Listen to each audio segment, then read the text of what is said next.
your Steve McQueen. Welcome to Tomorrow Never Knows with me, Bob Wilson, and Sir Warren Brown, the Minister of Art of Liverpool and all surrounding areas.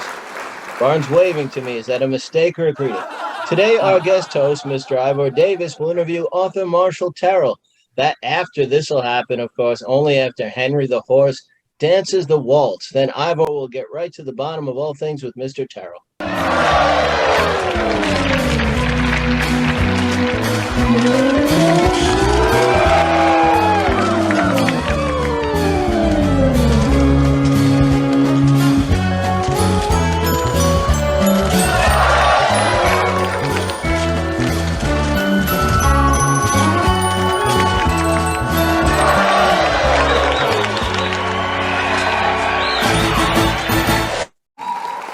Ivor, just before you jump into your intriguing interview, I have a question I'd like to ask you, if that's all right. Go ahead. Yes, of course. Well, I like to take my time before the show and look through notes and books and, go online. And I know you were there when the Beatles met Elvis, and, you were there for so many things in history, RFK and Watts and all these various different things. I found one I didn't know about before earlier today. You can respond to me now. What was that? All right. Our timing is perfect. I noticed that the Beatles were at this thing called the Royal Variety Show in about 1963, and they played exclusively for Steve McQueen. And I noticed you were seated in the box next to Steve. You really were everywhere. And then, as they were playing, before the Beatles did Twist and Shout, John said everyone could clap, but McQueen could rattle his jewelry. I noticed he made a little bit of a wince at that. Is there any backstory to this event I haven't heard about before? Well, that's an absolutely true story. The only thing is, I think you've got your vowels slightly screwed up, because, as usual, to my memory, it was a lady called the Queen, and McQueen was in drag. What? And the what? So, yeah, I mean, certainly McQueen may have been there with Ali Mcgraw, who knows? But the one you're talking about with all the jewelry was the Queen of England. Yes. Yeah! Steve McQueen was from England? I'm afraid so, yes. He did a wonderful job in the movies of doing an American accent. Did you coach him? No, I did not. Which movie are you referring to? Well, that was the one about the bullets.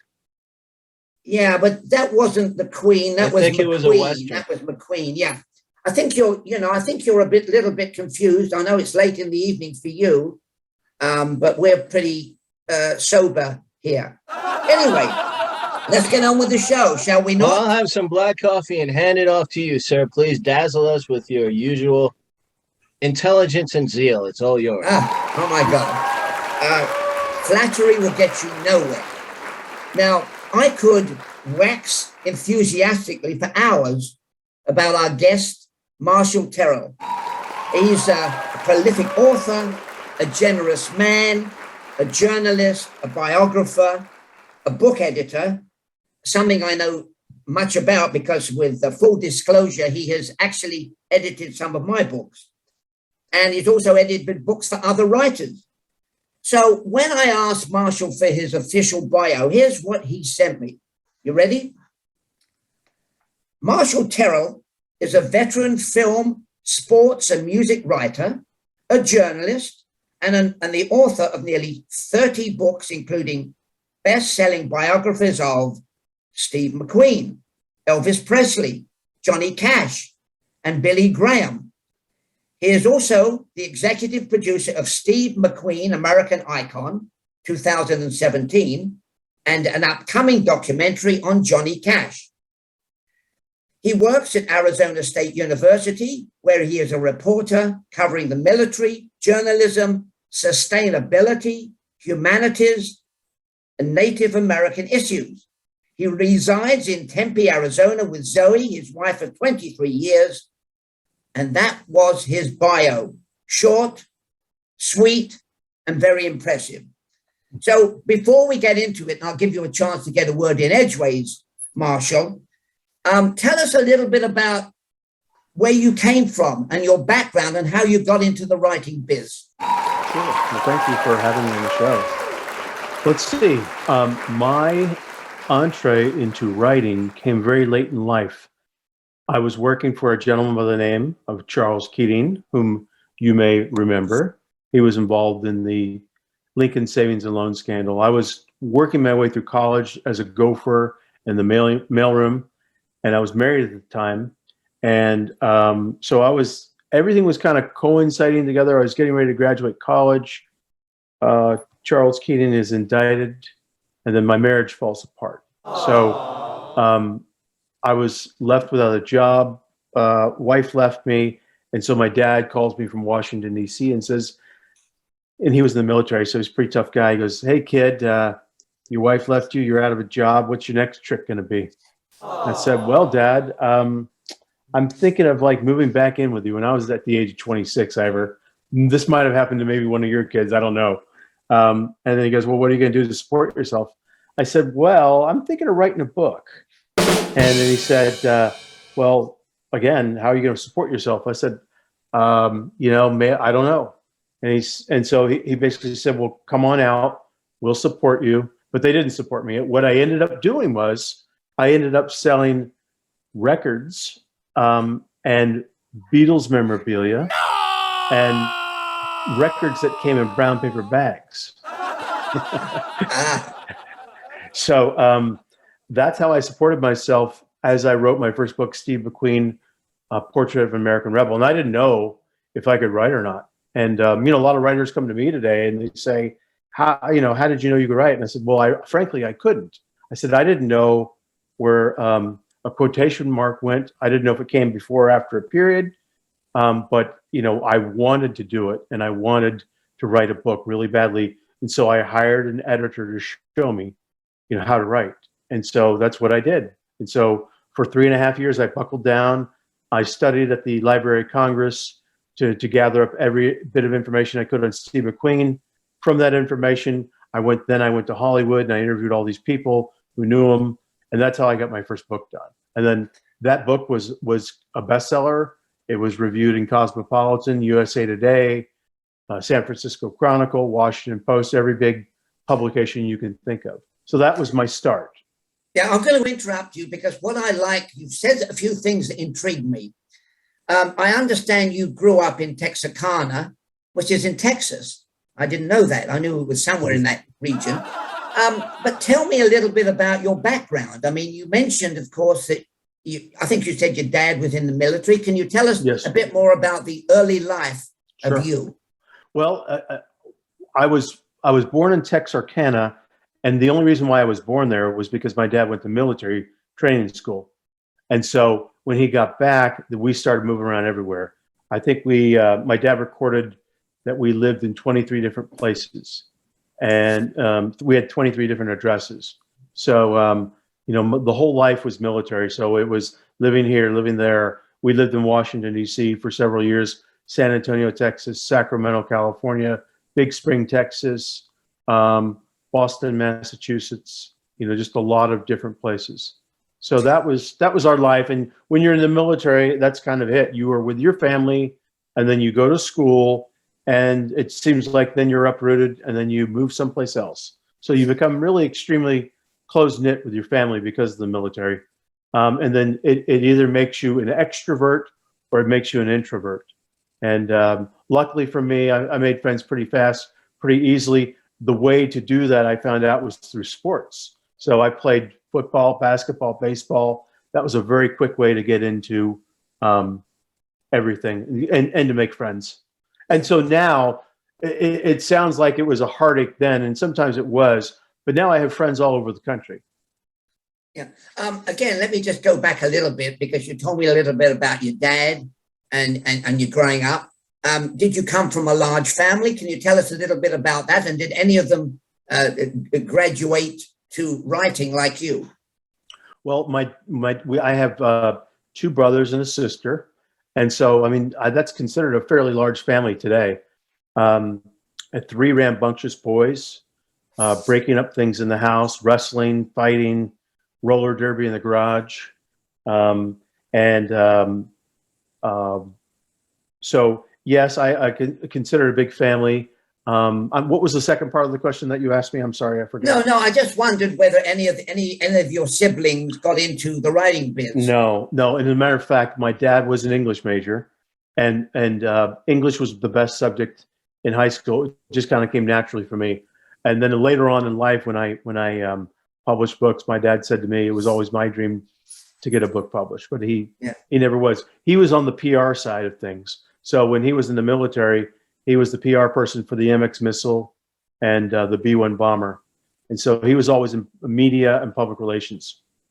Yeah, I didn't get a chance to meet your dad, but sadly, I know that your mum is okay, but your dad died of.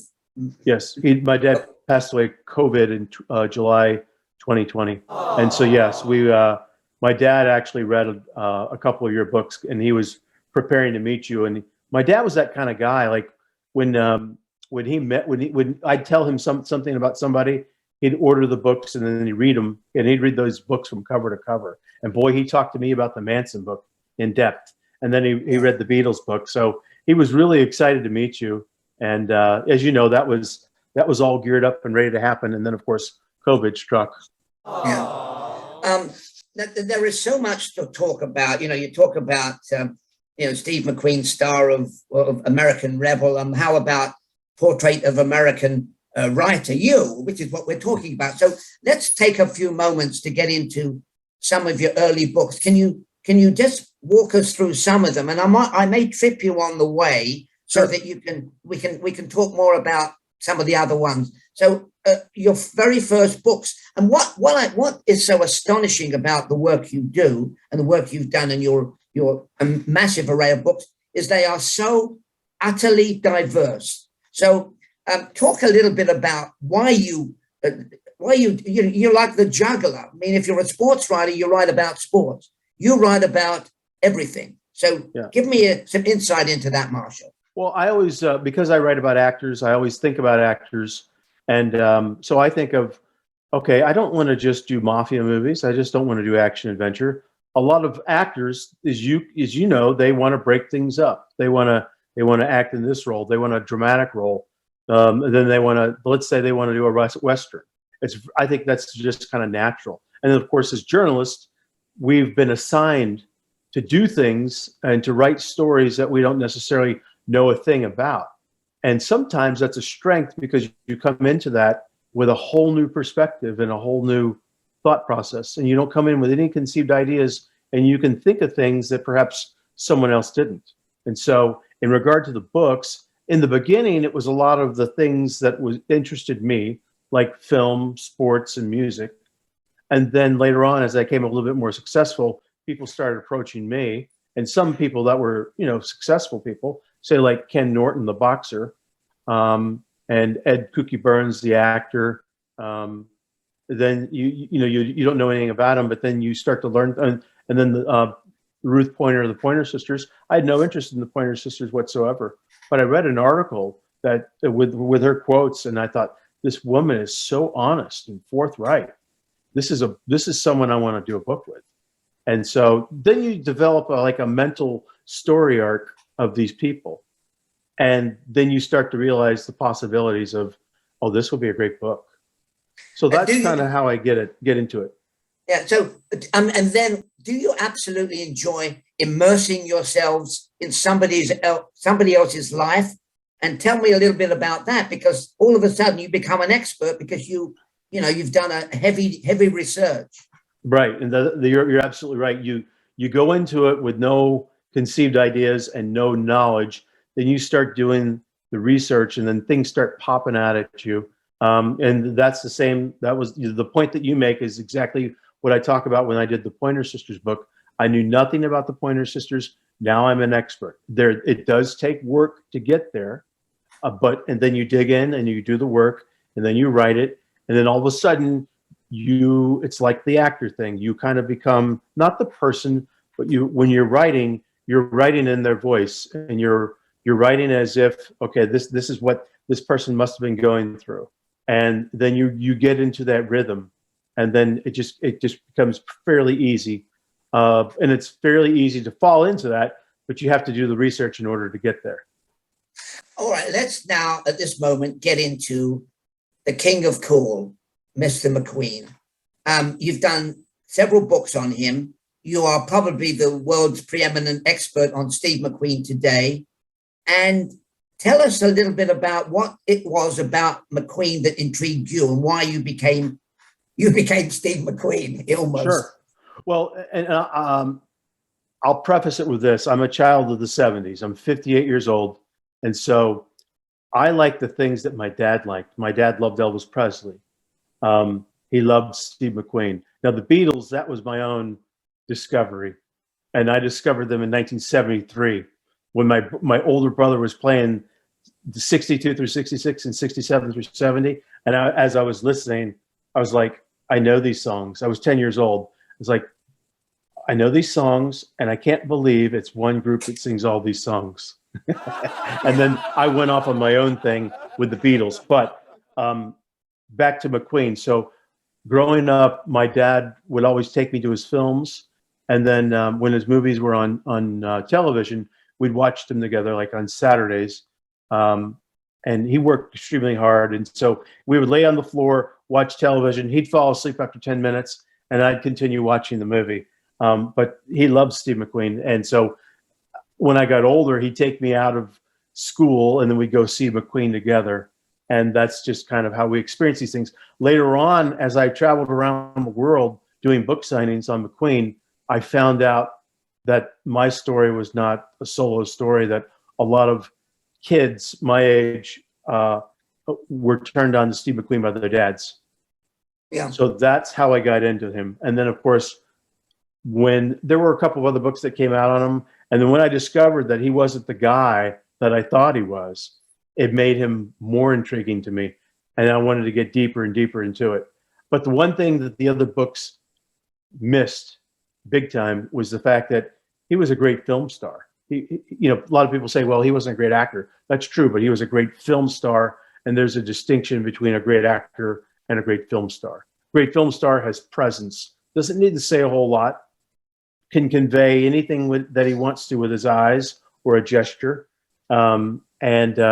So I got into that, and then I started writing got into the behind the scenes of the movies, found out he was a very difficult man, very demanding, wasn't very good to his co-stars, would undercut them at every point. And then later on, as he became more mature and a little bit, more settled in his career, he became nicer. So he matured, he mellowed out, became nicer. And so it had a really nice story arc. Well, Steve McQueen also a tortured soul, would you say? A lot of talented people are. Yeah, he absolutely was. And I have met a lot of tortured souls who are artists, who are absolute geniuses. McQueen was one of those. And it starts with his childhood. He had two parents who were alcoholics. His father left when he was 6 months. His mother was not very maternal. And then she would take him. And then this was, in the aftermath of the Great Depression. He was born in 1930. And in the aftermath of the Great Depression, she would bring him to her uncle's, drop him off, head to LA, and then she'd feel guilty. Then she'd bring him to Los Angeles. He'd get in fights with a stepfather, and then she'd send him back. So he kind of went back and forth, and had this very, very unhappy childhood. But as it turned out, he had this very rich background. He did this stint in the military. He'd run away. He'd go to Canada. He was a lumberjack. He lived in New York City, where he gave boxing a try, carried out. He sold encyclopedias door to door. He did all these really odd jobs. And so finally, it was through a female dancer who said, you're kind of kooky. You'd make a great actor. So he gave acting a try and discovered he was a natural because he had this great charisma. And so it was kind of the first time in his life where he had some really positive feedback. And so acting was kind of just, okay, he found a home. Even though in his lifetime, he didn't talk very well about actors. He called them candy asses because McQueen was a macho guy, and he fancied himself, as a hardcore macho man. And so when he talked about acting, it was always in the vein of, it's not the greatest gig in the world, but it sure does pay the bills. What about, I mean, it's a tough question, but I'm sure you know. Give me 3 movies that you think was McQueen's greatest films, and maybe you could suggest why. Okay. Well, Papillon is the number one. He should have won the Academy Award for that. He was asked by the folks at the Academy Award to appear at the show, and he said, "No, thank you, but if you think," I'm sorry, it was the Golden Globes, and they asked him to appear, and he said, "If you believe I won the award, thank you, send it in the mail, but I won't be there." He was, at that point, he was kind of a hermit, but that's getting beyond the point. And I think that really hurt his chances for the Academy Award. But if you watch Papillon, you'll go, why didn't that guy get an Academy Award for that? So that showed his real acting chops. I like number 2. I like The Getaway with Ali Mcgraw. And the reason why is because there's this rage that you see in his character, which matched his rage in real life. So if you want to see the real Steve McQueen, that would be the one to watch. And he plays this con, and he's so phenomenal in it. And then number 3, well, before you move on to number 3, sure. An interesting little twist to that is something happened on the set with his leading lady, didn't it? Yes. Well, he fell in love with his leading lady, Ali Mcgraw, and she was married to the producer Robert Evans. And by the way, the 50th anniversary of The Godfather is coming up, and the only reason why I bring that up was because The Godfather had just premiered while she was falling in love with Steve McQueen, and she went up to New York City for the premiere, and she's dancing with Robert Evans and looking into his eyes, and he's thinking that, oh, this is the woman of my life, and she loves me, and this is the most perfect moment of my life. And he realizes later on that she's down in Texas with Steve McQueen, which is interesting, which is where you come in because you were there on the set. Am I correct? I was, and we'll talk about that another time. So give me your third, Marshall. Give me the third movie that you've mentioned Papillon, you've mentioned The Getaway. Number 3 for Steve. Well, it could be a tie. Okay, so he was nominated for Academy Award for Sand Pebbles, but I felt that was an overly long, kind of dragged out movie. Great Escape's up there. He was a great performance. I think I'll say Great Escape because if you want to start with Steve McQueen, start with that one. But he gave so many great film performances. Yeah. What about that movie where he drove around the streets of San Francisco like a hellion? Yes. Yeah. Bullet. The funny thing about Bullet, of course, that's his most famous one. But if you look at it, it's a very slow movie. And the only part that's really exciting in terms of action is the chase. But the rest of the movie, very slow, very methodical. And I don't mind that as long as it's interesting. And it is interesting. But in Bullet, he's perfected the McQueen persona. And so that's another good starting point, too, if somebody wants to watch McQueen. But just be forewarned, it's a bit of a slow film, like those movies were back then. Yeah, and then of course, then Steve was into motor racing. There was another movie, wasn't there, that was quite well received? Oh, yes. I'll show you a book for that. It's called Le Mans. Now, I did this book with a gentleman by the name of Don Dunley. He was the prop master on Le Mans. And the interesting about that movie is McQueen only has 12 lines of dialogue. Can you imagine a major movie star in a major production uttering only 12 lines of dialogue, and you're the major star? That's not a cameo role. So that one, the interesting thing about Le Mans is that, like I said, I've traveled around the world talking about Steve McQueen, and Le Mans, which was a big box office bomb, is the one film in Europe and everywhere else that they want to talk about. They don't want to talk about Bullet. They don't want to talk about Papillon. They always want to talk about Le Mans because it was such an authentic auto racing film that McQueen didn't care about satisfying his audience. He wanted to satisfy the auto racers. And so I think that's why that movie has lasted and has become like this cult favorite. Talking about troubled guys, troubled superstars, I was intrigued by the fact that you had written a book with a guy who was very close to Elvis Presley. Can you tell us how that came to pass and a little bit about who this person was? Well, I've done a couple of books on Elvis. So are you talking about Sonny West?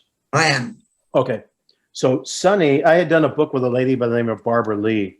And Barbara Lee had an affair with Elvis, Steve McQueen, and a guy that you're going to know this name, Jim Aubrey from MGM. Oh, yes. So the book was called The King, McQueen, and the Love Machine. Cleverly titled, I thought.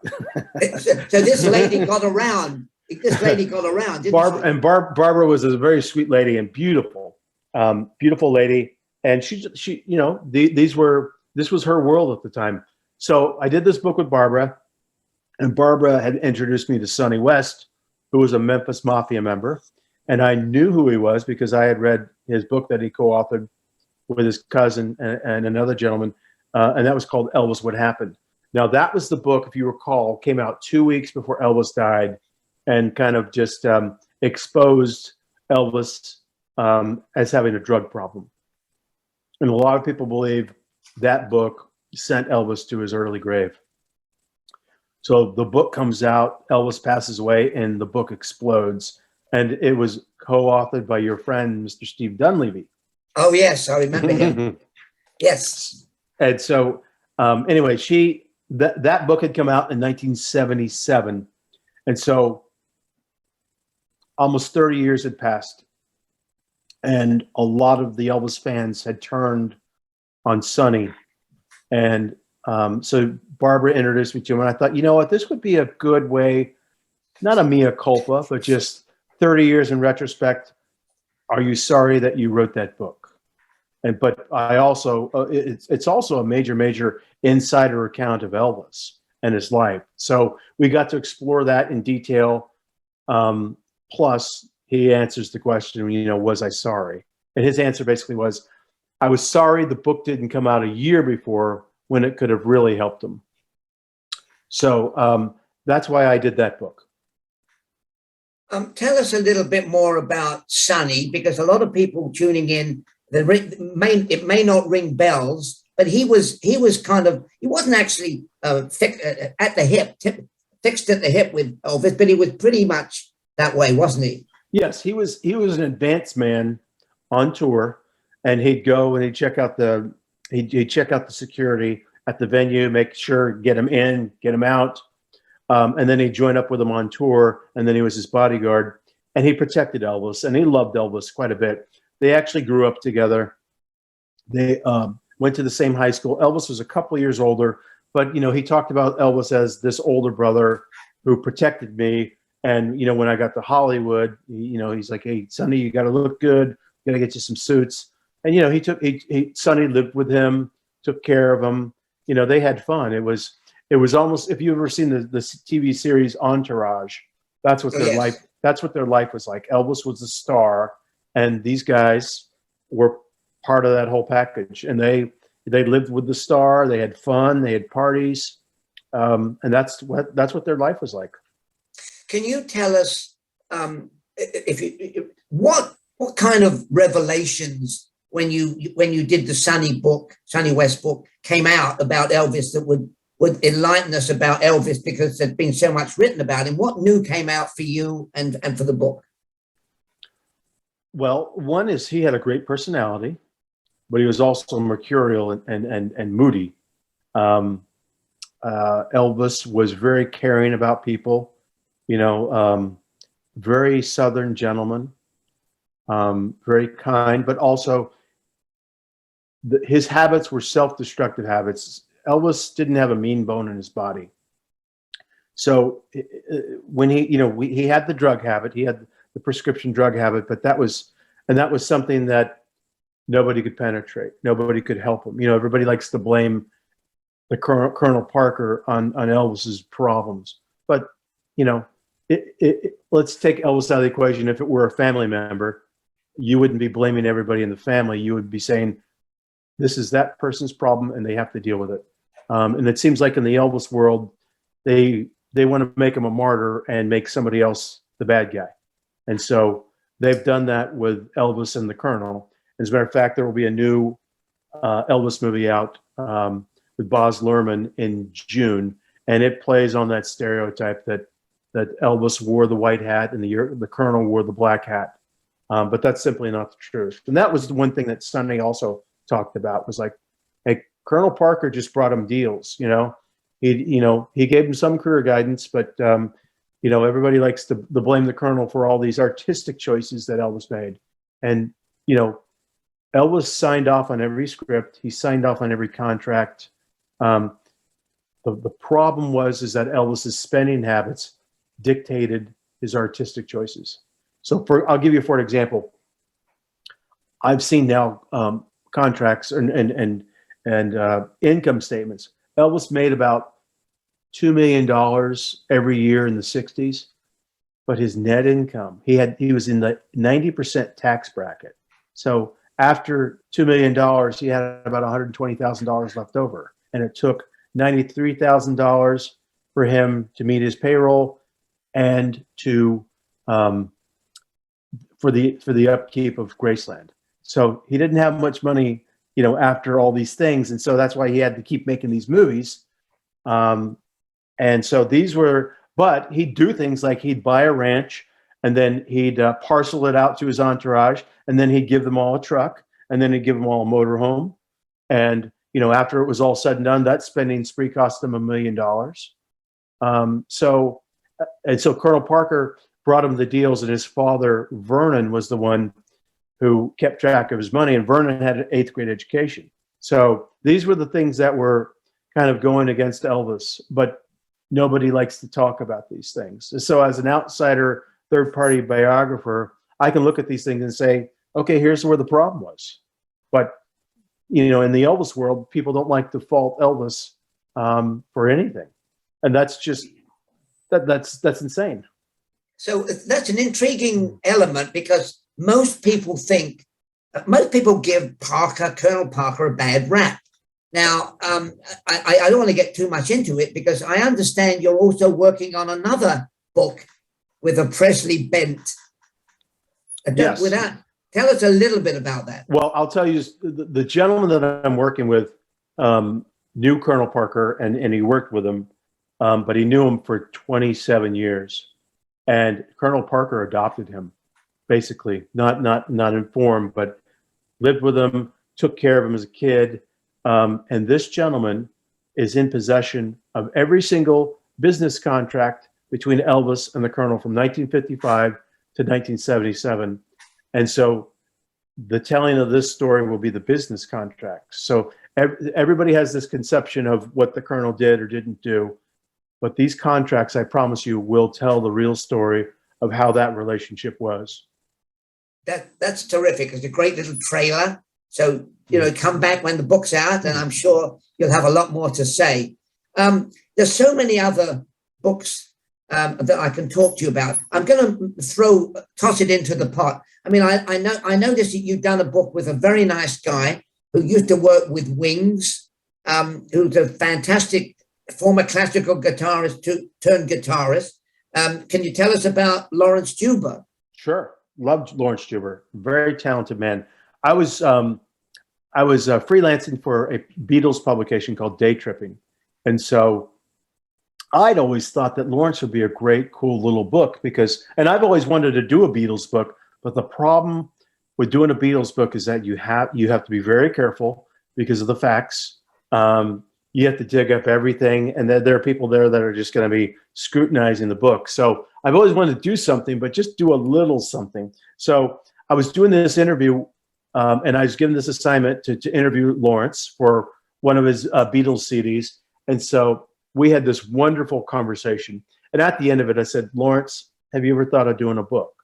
And he said, no, not really. I said, well, what if I tell you that I can almost guarantee you that a publisher would do your story? And he said, well, that's interesting because I have all these great pictures I took of Wings. I said, okay, well, let's do this. Let's make it a photo book, but heavy on text, and just with your time with Wings, which was 3 or 4 years. So yeah, that worked out beautifully.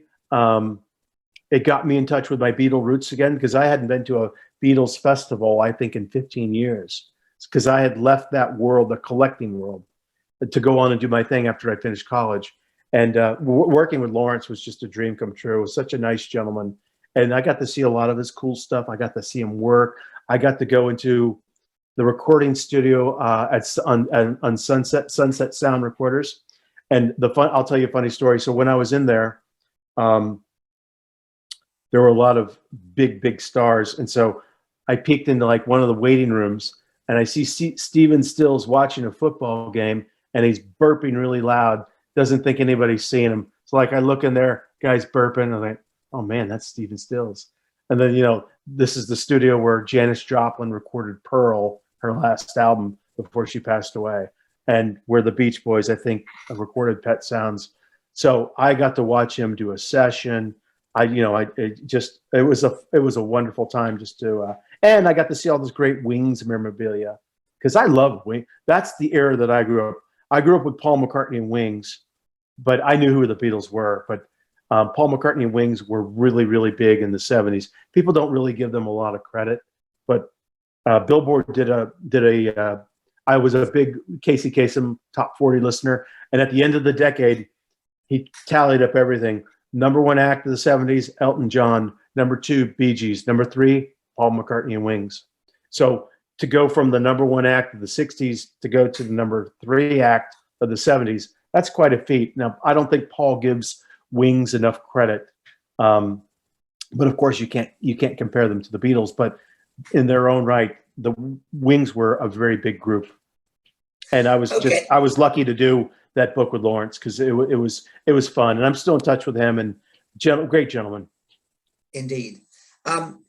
Let's talk about another guy you've written a terrific book about.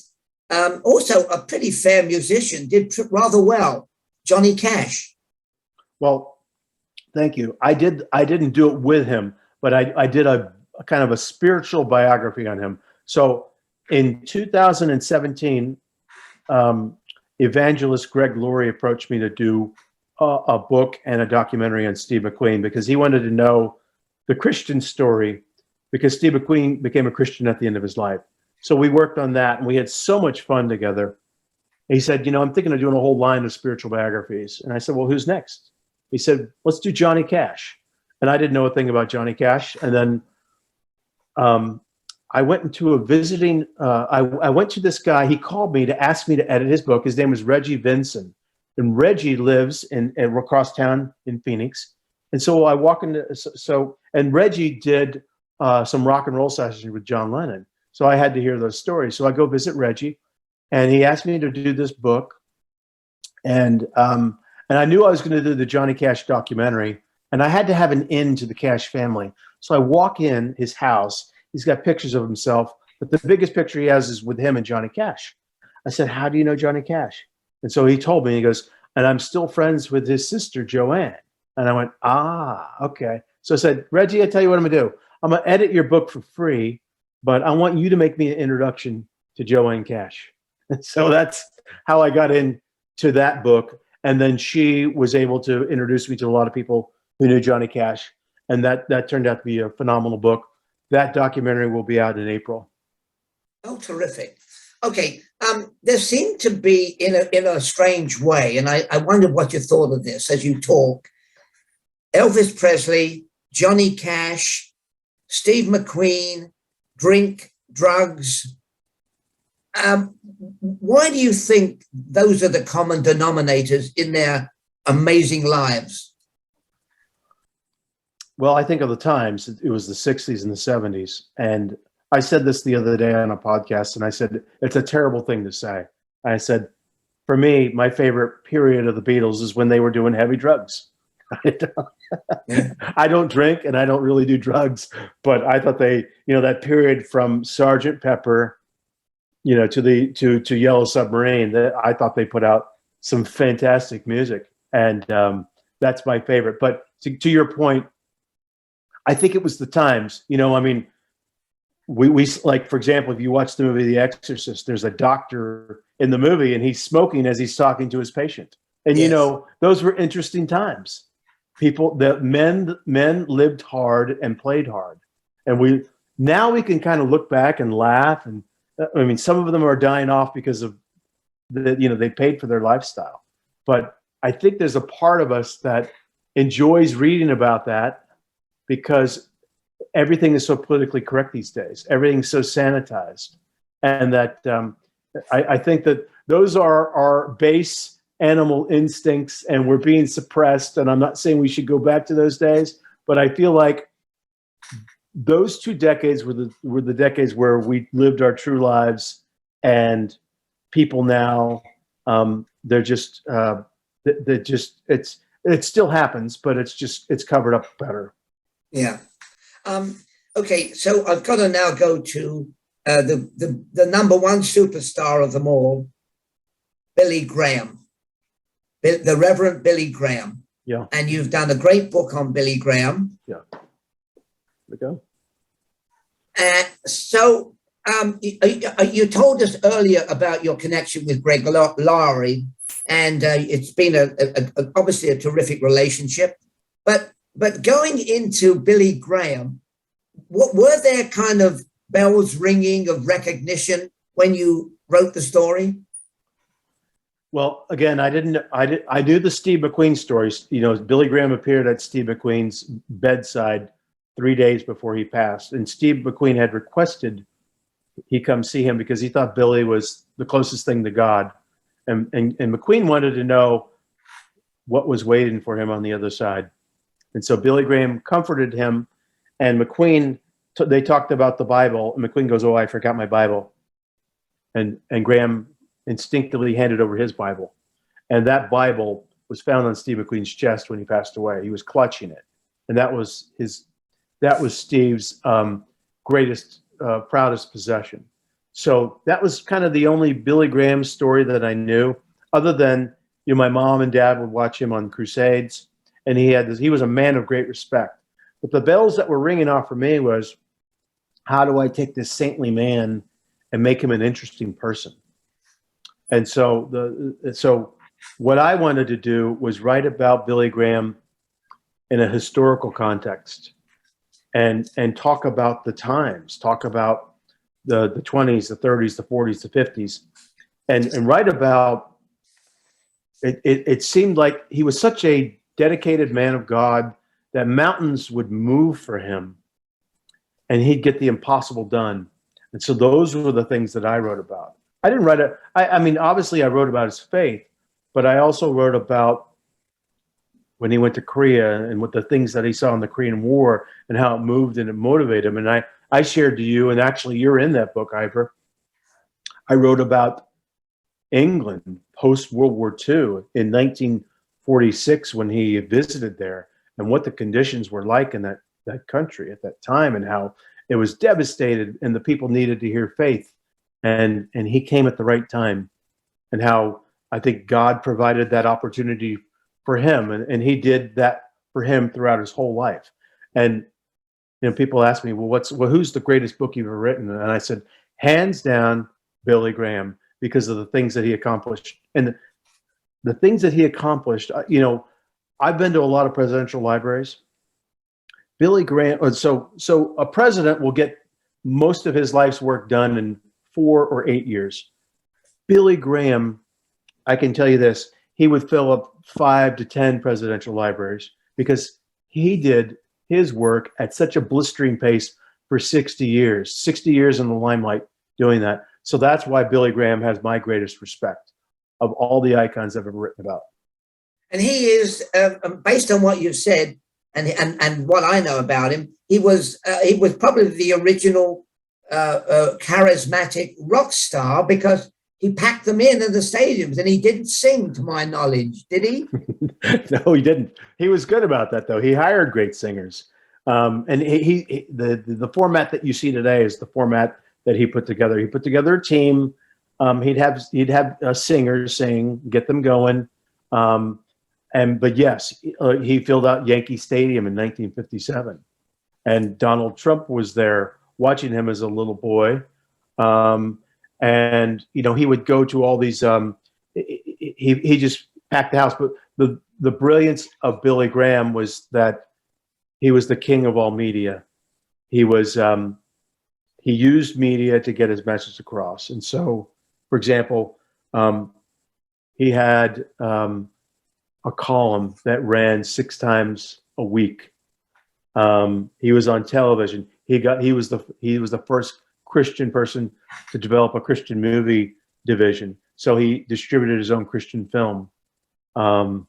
He was on. He had a popular radio show and TV show. So at one point in time, he was hitting all that media. And so Howard Stern likes to call himself king of all media, but truly, Billy Graham was the king of all media in the 50s. Good, Marshall. I think I'm going to give the opportunity to Warren and to the Bulldog to jump in with the questions that they've been burning to ask you. So, back to you guys. All right, thank you, Ivor. You got some great books. I was just looking at some of the ones that you have, Marshall. You got a couple boxing books. Ken Norton, Ernie Shavers. Can you tell us a little bit about those? Yeah, sure. So the first book that I did was with a boxer by the name of Aaron Pryor. And I saw a Sports Illustrated article about him. And it talked about how he was once the most fiercest world welterweight champion in the world. And then crack addiction got to him. And so he started smoking it. So I wanted to do a book, not on boxing, but on crack and like how that could get a hold of somebody. And so, that's the thing. I don't necessarily want to write about the person and what they could accomplish. I want to write about the other thing. And so the other thing was crack. And so once I did that book, it's kind of like, you're introduced to somebody and then you've got that entree into the whole world. So then I was introduced to the manager of Ken Norton, and then Ernie Shavers came my way as well. And so I was telling this story the other day. I was there the night that Tupac Shakur was killed in Las Vegas because I was getting to know Ken Norton, and I went with him as a guest to the that fight. I think it was Tyson Seldon.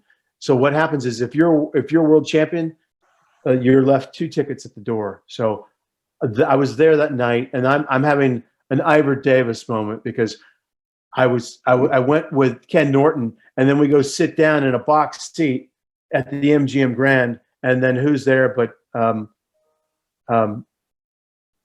Smoking Joe Frazier. And I just read Joe Frazier's book. And so I was grilling him. And then at the end of the night, Ken Norton looks at me and goes, "Why are you talking to him?" And he was jealous.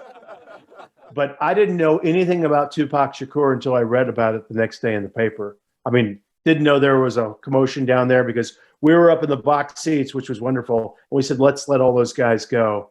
And so didn't hear anything about that. But I told that to somebody the other day, like, hey, yeah, I was there that night, but didn't hear anything, didn't hear a commotion. So that's how I got into the boxing books. And so the boxing books really, yeah, they're about the boxing, but they're about the guy's life. Like, for example, with Norton, he got into a really bad car accident and it wiped out his memory. When I first met him, I'd ask him questions and he'd say, I don't know. I didn't know that he was in the car accident. I thought he was stonewalling me. So I went to his manager and said, I don't think this is going to work out. And he said, why is that? I said, well, I keep asking him questions and he keeps stonewalling me. He goes, Marshall, let me tell you something. He got into this bad car accident a couple of years ago and his memory's wiped out. And I said, wow, okay. So then I said, all right, I'll tell you what I'll do. I'll do the research, and then in bringing up the research, I'll see if it rings up any bells. And that's what happened. That's what brought his memory back. Right. Wow. And what you were talking about before, addiction is very hard subject matter there. You're getting into deep stuff there, in my opinion, anyway. Yep. You also have some basketball books out there. You got David Thompson, you got Pistol Pete. Can you tell us about some of those? Sure. Well, I had 3 sports idols growing up. Roger Staubach of the Cowboys, Pistol Pete Maravich of the Atlanta Hawks and the New Orleans Jazz, and Joe Namath of the Jets. So those three. Roger Staubach wasn't necessarily flashy, but Pistol Pete and Joe Namath certainly were. And so those are the kind of guys that appeal to young kids, you know? Right. And so, but Pistol Pete's story was amazing because he did all these wonderful things. He was very flamboyant. And then he was very, very unhappy with his life. And he had written his own memoir, and I could never figure out why he would be unhappy. But in it, I saw this All-Star game in 1984. I hadn't thought about Pistol Pete like in 7 years, because when you're in high school, you get on your own track. So he comes on TV in 1984, and the guy's interviewing him, and all of a sudden, Pistol Pete's saying he's a born-again Christian. And I kind of went, really? Interesting. So, and then he dies like shortly after at the age of 40. And turns out that he was born with, everybody's born with two heart valves. He was born with one. And because he got into such great condition at an early age, the one valve wrapped around his heart, serving as two. And so he died at the age of 40, just kind of dropped dead.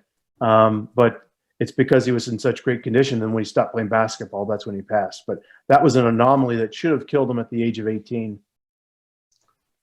There's been a few basketball stars that have died like that. I'm going to ask you one more question, and then I'll hand it off to the Bulldog. You also wrote a book with a guy that was on our podcast at one point, Ken Mansfield. Can you go into that? Sure. Well, Ken likes to say that, I just inserted myself into his life, and he's right. I did. I read the Beatles, the Bible, and Bodega Bay, and I just went, there's something so kind and unique about this guy, and he writes so beautifully. I just have to let him know. I just have to touch base. I just have to reach out. Somehow I got his email, let him know. He goes, hey, I'm working on a second Beatles book. And he knew I was a writer. So I said, well, I'll edit it. So he sent it to me. I had the editing done in 2 days. Now, I had a lot more energy back in those days than I do now. So I turned it around, and he was flabbergasted. And so from that point on, we became really good friends. And so I'd edit some books for him. And then we did a partnership on a book called Rock in a Hard Place. There you go. Because he was telling me of all these stories of like all these rock and rollers who were into sex, drugs, and rock and roll and became Christians. And I said, how does that work? I said, I don't see the relationship between the two. And he said, Marshall, because you have to understand, music is a very spiritual thing. And so he goes, it's easy to translate that from that to this, because we just had all that junk in between that we had to get past. So what we did for that book was we interviewed 10 rock stars who became born-again Christians. And so it's kind of like their testimony. We go into their history, but boy, we don't skip the sex, drugs, and the rock and roll. We talk about that, but we also talk about the spirituality and what led them to be where they are today. Mm-hmm. So, those, again, it's always about something else. It just can't be about the rock and roll. It's got to be about something deeper. Right, I gotcha. I'm going to ask this one last question. Well, before the show, we were talking about that you used to go to record collector conventions. Yeah. How many Beatle albums do you have? How many did I have at one point? I don't have any. I don't have any now. Okay. I got to a point where I was collecting a lot of stuff, and I was telling this to somebody the other day. If you have a collector's mentality, you want everything. Am I not right? Okay. That's correct. The collecting never stops. You're correct. And you lay in bed at night thinking about how you're going to purchase this thing, even though you can't afford it, right? I remember seeing something like John Lennon's glasses for sale for $10,000. I'm like, how can I get that? So I did have an impressive collection. So here's what I did, and Ivor's going to love this. I sold it all lock, stock, and barrel, and I bought my first house. Wow. Wow. So I got rid of it. But what happened was I felt like, okay, the only thing that matters is the music, right? When you boil everything down to the Beatles, all you have to own is the music, and then everything else is just, it's just. I mean, it's nice to have, and I've got some stuff on my wall. I'll show you real quickly. Hold on a sec. And there you go, Stones. See that? Yes, sir. Yep. There's John and Yoko. Nice. There you go. Yeah. So that's how I feel like that. That's my take on it today. All you really need is the music. Is that Lennon artwork? Is that original or a print? That's a print, but I did have a signed original at one point. Wow. And I did have a signed Magical Mystery Tour album by all four. Wow. So those were some of the things that I sold in order to buy my first house. Can I be nosy and ask you how much you got for that? The signed Magical Mystery Tour. Oh, you don't have to tell me. No, I'll tell you. I'll tell you, but I'll preface it with, it was one of the biggest blunders of my life. Uh-oh. I sold it at a Beatles festival convention in 1989. I got like $1,200 for it. Can you imagine what it's worth today? A lot more than that. I want to say probably 250, 400,000 range, right? Yeah, if not more. Yeah, I agree with that. Interesting stuff. Bulldog, you there? Yes, sir. It's all yours. The floor is all yours. And thank you, Marshall. You're welcome. Pleasure to be here. Mm-hmm. Sort of segueing into something you've been talking about, way back when, to Maureen Cleave, John Lennon made the comment, the Beatles are bigger than Jesus. And then I think it was more of a knock on organized religion than a knock on God. Right. And then later on a bootleg, I heard a song he did, Serve Yourself, which is making fun of Dylan. Yeah. And Dylan, turning to Christianity, kind of a very sarcastic, bitter response. But later, Lennon put songs together like Amen, Help Me to Help Myself, Crossing Jordan. He had most of a Christian album recorded, at least in demos. And I've heard from, one of the premier Lennon biographers, experts, Jude Kessler, that he had intended to make an entire album. Can you talk a little bit about that? Well, I can't talk to the fact that he was going to make an album. I can talk to the fact of he had a Christian phase and that he did put out those songs. So actually the next book that I'm going to do, I think Ivor knows about it. It's called, Ivor's in that book too, by the way. But the book is called Lennon, Dylan, Alice, and Jesus. And it's with Greg Laurie. And it's an exploration of rock stars' lives. And we go into the story about how Lennon had become a born-again Christian for a couple of weeks. And so he had been listening. At first, he was listening to broadcasts of Billy Graham sort of mocking him. And then one of those broadcasts got through to him somehow. And he became a Christian. Well, the reason why we know this is because I've interviewed a gentleman by the name of Robert Rosen, who wrote the book Nowhere Man. And in Nowhere Man, Robert's one of the few people that saw Lennon's diaries that he kept from 75 to 80. And in there, he said that Lennon talked about his conversion, and he'd draw little crosses and draw pictures of Jesus in these notebooks. So, and then like that following Sunday, he took Yoko and Sean to church. And then there's another episode which continued on later on that summer in Japan, where these American missionaries that were in Japan put up signs, kind of these intriguing signs, say, "Come see the light, experience the power." And Lennon and Yoko were bicycling in the main part of town and saw these signs. And then lo and behold, one day they say that there's this ruckus in the church, and they look around, and it's John and Yoko. And so John wanted to come and see what it was all about. And so the missionary said that she talked to him, and basically what he said was, "I wanted to do something spiritual this summer." So we know that Lennon had that experience. Of course, he got back into the occult a little bit later on. which is what we write about. But he did record those songs. I don't know if there was an intentionality to release it as a Christian album, but he also did record Serve Yourself after he found out Dylan had become a Christian and he was mocking Dylan. So he had the Christian phase and then it turns around and he mocks Dylan. So Well, I thought it happened in the opposite. I thought that Serve Yourself came out first and then, because Dylan put that out in like 78. So I thought that happened, the mocking of that happened first and then he had the phase. no, the Christianity phase happened in 77. Then he got over it very quickly. Then Dylan puts out the album in 79. And then Lennon writes and records that song to mock him. So I always go by chronology. Well, chronology is a good way to go about it. I've just heard that it's just from, certain sources that it was deeper than just like a fleeting phase. Yes, I would say. And how did Yoko feel about all this? Well, I think that Yoko was fairly upset. And at the end of his life, and that last interview that Lennon gave for Playboy, he referred to himself as a Zen pagan.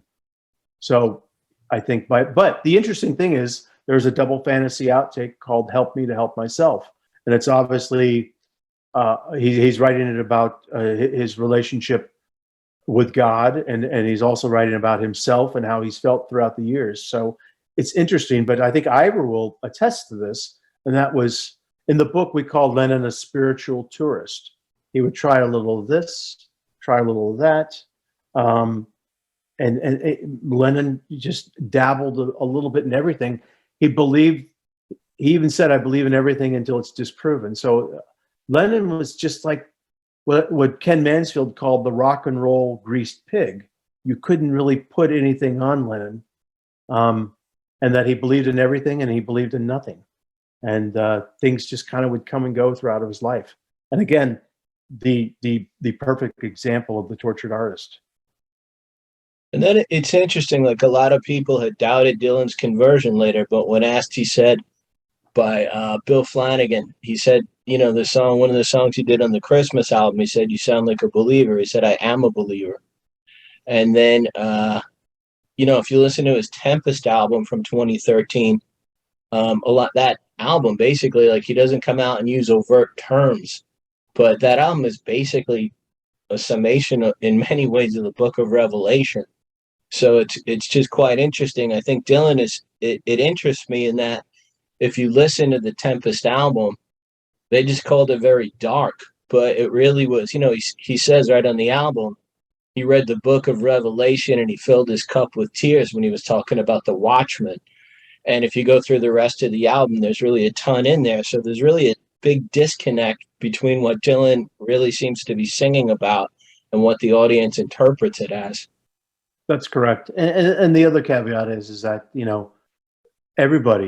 as everybody gets older, their version of spirituality changes, their faith changes, and it could change it could get stronger or it could get weaker. I mean, but I guess we hold everybody up to this standard of, oh, he is, he isn't, but we never give credence to the fact that, well, maybe they're just changing, or maybe they're going through a metamorphosis. Well, if I can hash it out a bit more with Dylan and belabor the point, because I find it really interesting. When he did his overt stuff, like, I don't think there was ever more of a controversial relationship between himself and the critics. When you listen to the shows, it seems like many of the fans were enjoying the music. And now the gospel music he did at the time is celebrated and they call it classic. But at the time, he was being absolutely vilified. And he even said that, the backup singers who were his friends and such were being spat upon on the stage. So it was really, it was quite an interesting story that went on with that. Now it's very underplayed. But yeah, you're right. And the interesting thing is, I was in high school when that was happening, and I was a voracious reader of Rolling Stone, and I remember him just getting blistered in Rolling Stone. And now I think, if I'm not mistaken, haven't they put out a box set highlighting those 3 gospel albums, and now it's kind of being Yes. rewritten again. So it's kind of like it's being discovered again. Like, oh, Dylan went through a Christian phase, but to your point about the later album, maybe he didn't lose it. Maybe it changed. Maybe he came back to it later on. Maybe it took him a few more decades to get back to where he was at one point. Well, if you listen to the albums even before that, like Tempest wasn't unique. Like the album Infidels came out after the 3 Overt albums. And in that album, he'd been embracing his Judaism, but he was, I know people, like, I don't hang out. I'm not trying to drop his name, but I know people who were in the church community with him, and they said he wanted to learn what it meant to be a Jew and how that the Old Testament, in his view, was being fulfilled in the New Testament. And people just used that at the time to say, oh, he just went back to Judaism and this is all finished. But if you listen to the song Joker Man on Infidels, which was supposed to be the album where he tossed it all away, he said, you're standing on the water casting your bread. I mean, like, who would be standing on the water casting your bread? It was just that he was writing songs, I think, that no one else did. Like, you could take a gospel song and you could sing, Jesus, we love you, Jesus, Jesus, put your hands up. I'm not mocking it. I like those songs. But I'm just saying, then you took Dylan and he was writing an intellectualized understanding of the scriptures that I think many people, even theologians, don't come to. Some of the statements I've heard him make in interpreting the scriptures and talking about them, both in the Old and New Testament, are extremely deep. And it just gets me that the press, except for Andy Muir, who I've interviewed about 5 times, and he's an atheist, and we get along and we talk about it. And he says, in a Scottish accent, well, Bob, Dylan clearly was opening every show with a classic gospel song for 2 years. And I collected them and made a bootleg of each song that opened each show. And then it's clear Dylan's telling you straight when he comes out, this is what I believe. And then people are, celebrating that he abandoned it. And this is coming from an atheist. So it's just really funny that the way people interpret things seemingly so different. It's just that Dylan kind of clams up, like he doesn't speak on the stage anymore. Like, he comes out and plays the music, and if he says hello and goodbye, you're lucky. What say you? Can I interrupt for a minute? Yeah, please. I want to hear your thoughts on this. I just want to say this. This is a fascinating spiritual discussion about their music. And I'm sure Marshall will come back when his new book comes out, and which is basically dealing to some extent with what you guys are discussing and theorizing and all the rest of it. So tell us again, before we wind up, Marshall, what is the new book that I've been fortunate enough to see chapters of, which are fantastic. It's stuff I never knew, stuff people will be dying to read. So tell us about that, and then perhaps you'd be willing to come back at a later date when that book comes out. Oh, I'd be willing to absolutely come back and talk about it. So the book is called Lennon, Dylan, Alice, and Jesus. It's Greg Laurie with Marshall Terrill, and it's coming out May 17th. And I'll send you guys the cover of it. It's absolutely beautiful. And the Alice, by the way, is Alice Cooper. Ivor, you'll get a kick out of this. Alice is a very strong born-again Christian. And he lives here in Phoenix, and it just has this wonderful reputation as a community man. Does he still carry the horsewhip? Everything he does is on stage. But yeah, he's just an incredible guy. He's opened up a place called the Alice Cooper Teen Center. And Greg Laurie asked him, why did you do it? He said, I was standing on a corner one day watching a drug deal go down between these 2 16-year-olds. And this is the way Alice thinks. And he looks at him and he says, how does that kid not know one day he could be the greatest guitarist that ever lived? So he wanted to give these kids an opportunity. If you recall, and back in our day, we used to have like a summer recreation program, to kind of keep yourself out of trouble. During the school would host summer recreation and all these wonderful things. And so those things have kind of gone away. Alice has put together this recreation program where they can come there, they can participate in the arts. He's got a state-of-the-art recording studio where kids can go in there and do that. They can take dance lessons. So that's just to my point that what a wonderful community family man he is. All right. So will you come back and talk to these guys about this when the book comes out, Marshall? Absolutely. But Ivor, I want you to talk about it too, because I think you've got some history with Judaism and the Yiddish language, and it would be fun to get your take on it as well. So let's do it again. Okay, let's make a date, you guys. Okay, do we have a date? March 17th, May 17th. May 17th, yep. It comes out the 16th, right? No, it says on Amazon May 17th. Oh, then we'll have to do it. Well, I need a chance to read it, so how about May 18th? Absolutely. We'll do it whatever date you say. I'll get you an advanced copy of it. I'm holding you to that. You better come on and talk about it. It's interesting. I got a comment and a question. Sure. First of all, before we started the show, Marshall, you showed me a book that you wanted to show. Yeah, the book that I did before. The last book that I did was called Jesus Music, and this was another subject. Believe it or not, I didn't know anything about. It's about the history of contemporary Christian music, and but the funny thing is that the story arc is interesting because it's chasing rock and roll. Rock and roll kind of basically starts in the 50s. Jesus music starts in the early 70s.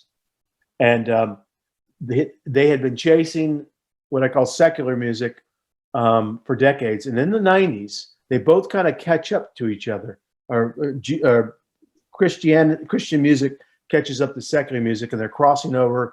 Amy Grant's having hits, and all these other people are having hits, Christian hits on regular radio. And then they finally catch up with rock and roll, and then Napster hits. And then all these things that take out CD and vinyl, it collapses both industries, and they both have to start over again. Right. So that's kind of the story of this particular book. So it's not necessarily, it's about Christian music, but it's also about the business end of it, and how you get a step by step of, okay, this is how it started getting big. This is how it started really rising, and because for a long time it was chasing rock and roll, and it finally caught up to it, and then boom, both of them were gone. Right. Okay, one last little quick question, and you can give me a quick answer, and sure. Ivor and Bulldog can close out the show here. I want to know what your thoughts on the song God from John Lennon is. It's an interesting song, and it shows where he was at that time, and it illustrates what I said, in that he believed in all these things, right? I don't believe in Beatles, I don't believe in Zimmerman, I just believe in me, Yoko and me. It's kind of like he had wiped that slate clean of all the things that he believed, and now he's no longer a believer. But that also shows you that he's the spiritual tourist, because later on he becomes a Christian, then he becomes a Zen pagan. So he says he no longer believes in these things, but he does believe in these things. But it's an interesting song, and of course it's an interesting album. It's not my favorite album, but it's the Primal Scream Therapy album, and so it's showing all that pain. And I don't know of any other artist or album other than Perry Como. He also had a Primal Scream Arthur Janog album. Well, Marshall, again, thank you for all that, and thank you for the chance to speak with you. Sure. Ivor, it's always a pleasure to have you on, Ivor. You are the voice of Tomorrow Never Knows when Bob's not around. Even when Bob is around. All right, thanks, Bulldog. Go ahead and take it over. Well, we close every show by singing the Beatles song, The End, and we break it into little segments.